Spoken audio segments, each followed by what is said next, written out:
Hello বন্ধুরা, তোমরা সবাই কেমন আছো? আশা করি সকলেই খুব ভালো আছো, আর আমিও ভীষণ ভালো আছি। তোমাদের আরেকবার পূজাস কিচেনে সকলকে স্বাগত। আজকে আরেকটি নতুন রেসিপি নিয়ে চলে এসেছি বন্ধুরা, সেটি হলো দই মাটন কারি।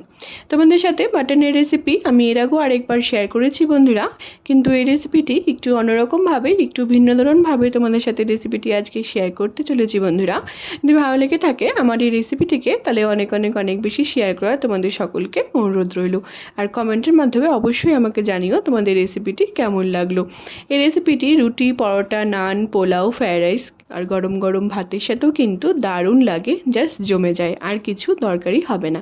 তাহলে চলো দেখে নাও আমি কীভাবে বানাচ্ছি। রেসিপির সমস্ত উপকরণগুলি আমি আমার ডেসক্রিপশন বক্সে দিয়ে দেবো, তোমরা সবাই দেখে নেবে আমি কি কি নিয়েছি।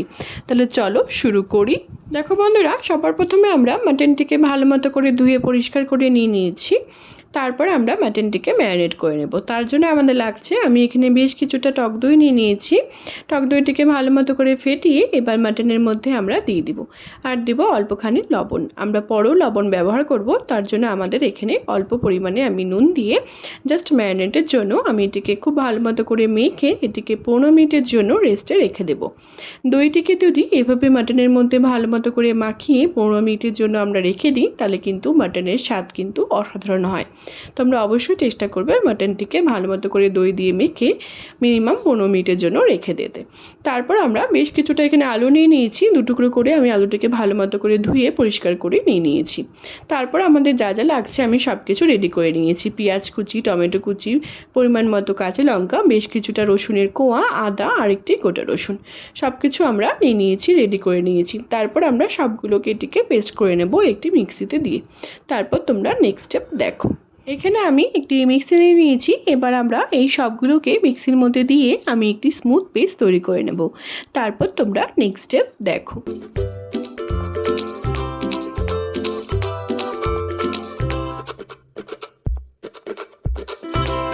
দেখো, আমরা বেশ কিছুটা পেঁয়াজ কুচি, স্বাদ মতো পরিমাণ মতো কাঁচা লঙ্কা, রসুন আর ছোটো ছোটো করে আমি আদা স্লাইসগুলোকে কেটে নিয়েছি, তাতে আমাদের মিক্সিতে পেস্ট করতে সুবিধা হবে। আর বেশ কিছুটা আমি টমেটো কুচি করে নিয়েছি।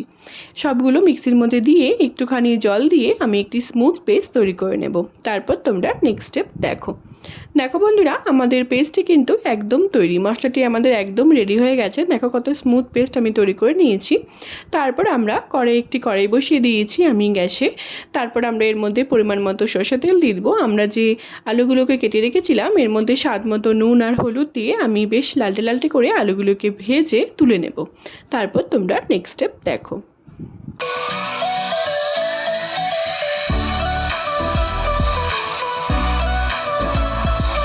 মাটনের আলু যদি এরকম করে পরিমাণ মতো নুন আর হলুদ দিয়ে ভেজে নেওয়া হয়, তাহলে কিন্তু মাটনের স্বাদ কিন্তু অসাধারণ হয়, আর আলুগুলোও খেতে দারুণ লাগে।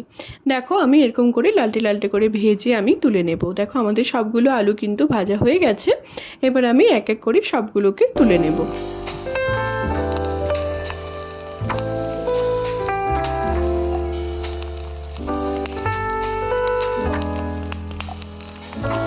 আলুগুলোকে আমরা তুলে নিয়েছি। এবার আমি একটি প্রেসার কুকারের মধ্যে পরিমাণ মতো সরষের তেল দিয়েছি, মাস্টার্ড অয়েল, আর দেবো গোটা জিরে, গোটা তেজপাতা আর শুকনো লঙ্কা আর বেশ কিছুটা গরম মশলা। গোটা গরম মশলা আমি দিয়ে দিয়েছি ফোড়নে। সবগুলোকে ফোড়ন দিয়ে আমি বেশ কিছুক্ষণ ধরে এটিকে, যতক্ষণ একটি সুন্দর একটি গন্ধ বেরোচ্ছে, সুন্দর একটি স্মেল বেরোচ্ছে, ততক্ষণ এটিকে ভেজে নেব। যখন দেবো খুব সুন্দর একটি গন্ধ বেরিয়ে গেছে, তারপর যে আমরা পেস্টটি করে রেখেছিলাম পেঁয়াজ, রসুন, কাঁচা লঙ্কা, টমেটো, আদা সব কিছু দিয়ে সেটিকে আমরা দিয়ে বেশ কিছুক্ষণ ধরে এটি কাঁচা গন্ধ যাওয়া অবধি এটিকে ভেজে নেব। তারপর তোমরা নেক্সট স্টেপ দেখো।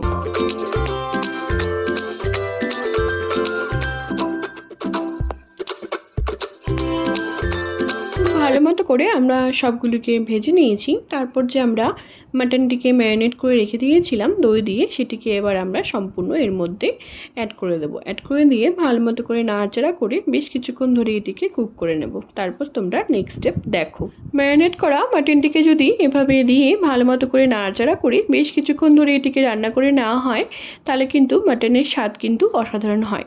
তোমরা চেষ্টা করবে এভাবে মাটনটিকে দিয়ে ভালো মতো করে নাড়াচাড়া করে মিনিট 5 ধরে এটিকে রান্না করে নেওয়ার। তারপর তোমরা নেক্সট স্টেপ দেখো।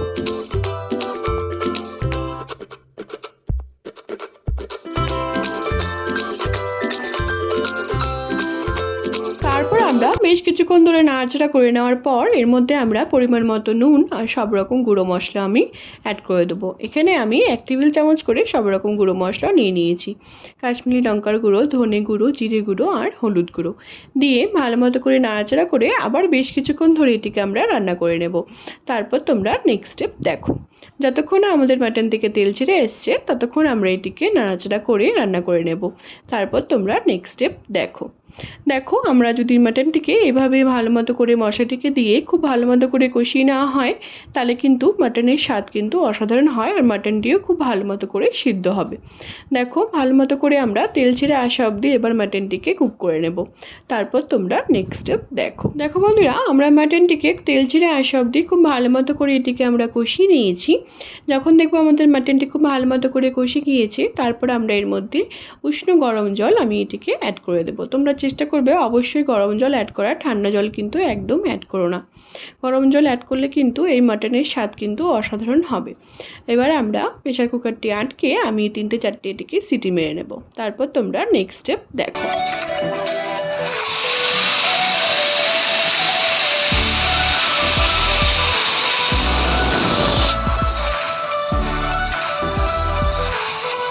বন্ধুরা, আমরা 3টে সিটি দিয়ে নিয়েছি। তারপর আমরা এটিকে খুলে তারপর যে আমরা আলুগুলোকে ভেজে রেখেছিলাম লবণ হলুদ দিয়ে, তারপর আমরা সেগুলিকে এর মধ্যে মাটনের মধ্যে দিয়ে দিব।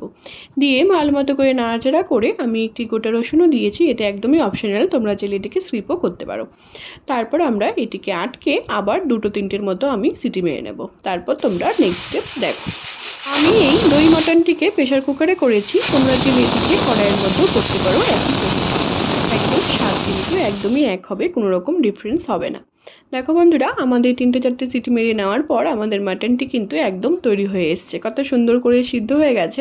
তোমাদের আমি দেখাচ্ছি আমাদের আলু আর মাটন কিন্তু খুব সুন্দর ভালো মতো করে সিদ্ধ হয়ে গেছে। তারপর তোমরা নেক্সট স্টেপ দেখো।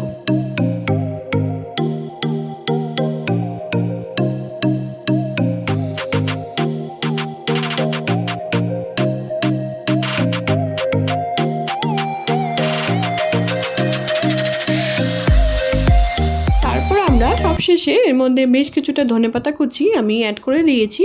ধনেপাতা কুচিটা অ্যাড করে দেওয়ার পর ভালো মতো করে নাড়াচাড়া করে আবার বেশ কিছুক্ষণ ধরে 2-3 মিনিটের জন্য আমি এটিকে রান্না করে নেব।